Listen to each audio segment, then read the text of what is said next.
As Conservatives kick off their national convention, grassroots members were eager to talk about Pierre Poilievre's leadership. There's never been anyone better to represent the party. I think for this party to move forward, we have to continue supporting the leader that is in front of us. I'm supporting Mr. Poilievre.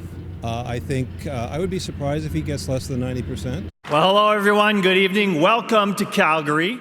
On Friday, some 2,500 delegates will vote on Poilievre's future.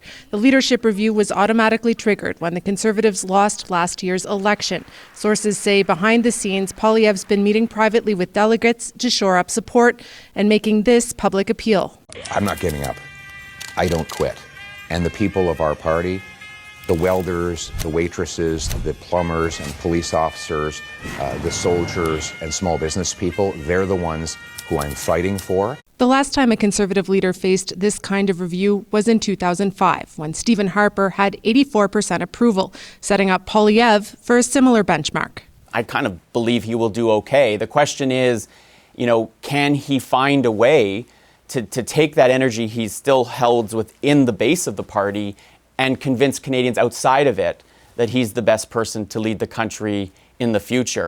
I think they're in good shape. I think they feel like they're in pretty good shape. Poilievre's former communications director says Friday's stage is a big one. And when Poilievre makes his speech before the vote, he'll be looking to convince all Canadians, not just Conservatives, he's the right choice for Prime Minister. You're going to see, he's a relentless fighter on issues that affect ordinary Canadians, average Canadians, whether it's, housing costs, crime, cost of living, inflation, food inflation. This is the room where it's all set to happen. This vote is a make or break situation for a leader in need of a win. Kate McKenna, CBC News, Calgary. Chief Political Correspondent Rosemary Barton joins us for more on what to expect tomorrow in Calgary. So, Rosie, what will you be watching for?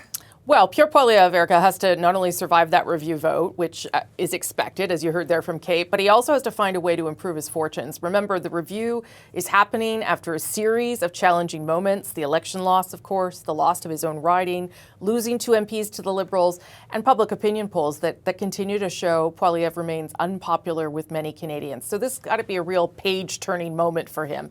His speech will have to speak to his base and also appeal more broadly, so he'll be trying to thread that needle. It's a different context, certainly, but Stephen Harper is the last Conservative leader to survive a leadership review vote after losing an election. And remember, he went on to win the next federal election. And then, Rosie, we have Mark Carney and the premiers trying to keep their coalition together. Yeah, that First Minister's meeting today ended up being a discussion about external and internal threats to Canada's sovereignty, whether it be threats from the U.S. president, threat from separatist movements in Quebec and Alberta. And what we saw over the past couple of days is that while there have been some fractures in Team Canada because of regional interests, of course, there is a more united front today, along with a promise to meet regularly as the review of CUSMA gets underway with the United States. Okay, thanks, Rosie. And Rosie is on her way to Calgary tonight for the Conservative Party convention. She'll be hosting special coverage of that leadership vote tomorrow.